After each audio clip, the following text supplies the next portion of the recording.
ಆನಂದ ಮಹಾಸ್ವಾಮಿಗಳವರ ಆನಂದಧಾಮದಲ್ಲಿ ನಾವು ವಿಶೇಷವಾಗಿರ್ತಕ್ಕಂಥ ರೆಸಿಪಿಯನ್ನು ತಯಾರು ಮಾಡ್ತಾ ಇದ್ದೀವಿ. ಪಾಲಕ್ ಮಿಕ್ಸ್ ಬಾಜಿ. ಪಾಲಕದಲ್ಲಿ ಹೇರಳವಾಗಿ ಕಬ್ಬಿಣದ ಅಂಶಗಳಿವೆ. ಇದು ಭಾಳ ಅವಶ್ಯಕತೆ ಇದೆ. ಇದರ ಜೊತೆಯಲ್ಲಿ ನಾವು ಬೀಟ್ರೂಟನ್ನು ಕುದಲಿಕ್ಕಿಟ್ಟಿದ್ದೀವಿ.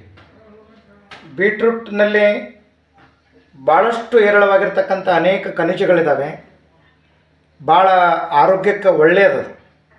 ಮತ್ತು ನಾವು ಬೆಳ್ಳುಳ್ಳಿಯನ್ನು ಭಾಳ ಮಂದಿ ಎಣ್ಣೆಗ ಒಗ್ಗರಣೆ ಹಾಕ್ತಾರೆ. ಬೆಳ್ಳುಳ್ಳಿ ನಾನು ಹಾಕ್ಬಿಡಲ್ಲ. ಈ ಬೆಳ್ಳುಳ್ಳಿಯನ್ನು ಸಿಪ್ಪೆ ಎಲ್ಲ ಸುಲಿದಿಟ್ಟು ಅದನ್ನು ಬೆಳ್ಳುಳ್ಳಿನೂ ಕೂಡ ಕುದಿಸ್ತೀವಿ. ಮತ್ತು ಇವು ಯಾವುದೇ ಪದಾರ್ಥಗಳನ್ನ ಎಣ್ಣೆಯಲ್ಲಿ ಕುದಿಸ್ಬಾರ್ದು. ಎಣ್ಣೆಯಲ್ಲಿ ಕುದಿಸಿದ್ರೆ ಪಚನ ಕ್ರಿಯೆಗೆ ಅದು ಹೆವಿ ಆಗ್ತದೆ. ಸುಲಭವಾಗಿ ನಮಗೆ ಪಚನ ಆಗಬೇಕಪ್ಪ ಅಂದರೆ ನಾವು ನೀರಲ್ಲೇ ಕುದಿಸ್ಬೇಕು. ಈಗ ನೋಡಿರಿ, ನಾವು ನೀರಲ್ಲಿ ಕುದಿಸ್ತಾ ಇದ್ದೀವಿ. ಮತ್ತು ನಾನು ಎಣ್ಣೆ ಹಾಕ್ತಾನೇ ಇಲ್ಲ. ಇದಕ್ಕೆ ಎಣ್ಣೆ ಹಾಕ್ಲಂತಾನೆ ಮಾಡ್ತಾ ಇದ್ದೀನಿ.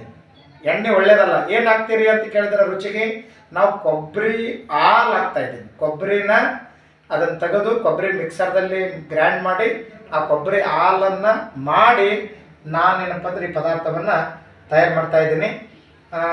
ಇದನ್ನು ಸ್ವಲ್ಪ ಆದಮೇಲೆ ಮತ್ತೊಂದು ಸಲ ಪೂಜ್ಯರಾಗಿರ್ತಕ್ಕಂಥ ಆನಂದ ಮಹಾಸ್ವಾಮಿಗಳವರು ಅವರ ಆಶ್ರಮದಲ್ಲಿ ಈ ರೆಸಿಪಿಯನ್ನು ತಯಾರು ಮಾಡಿದ್ದೀವಿ. ಆರೋಗ್ಯದ ಭಾಗ್ಯ ಎಲ್ಲಿದೆ ಅಂತ ಕೇಳಿದ್ರೆ ಅದು ನಿಸರ್ಗದಲ್ಲಿದೆ.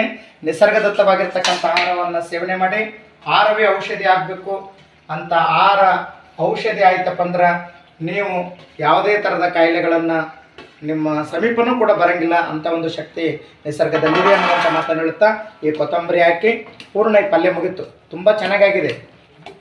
ಒಳ್ಳೆ ಸ್ಮೆಲ್ ಬರ್ತಾ ಇದೆ. ಅಪ್ಪಗಳೇ ಸ್ಮೆಲ್ ಬರ್ತಾ ಇದೆ ಅಲ್ರಿ ನಿಮಗೂ?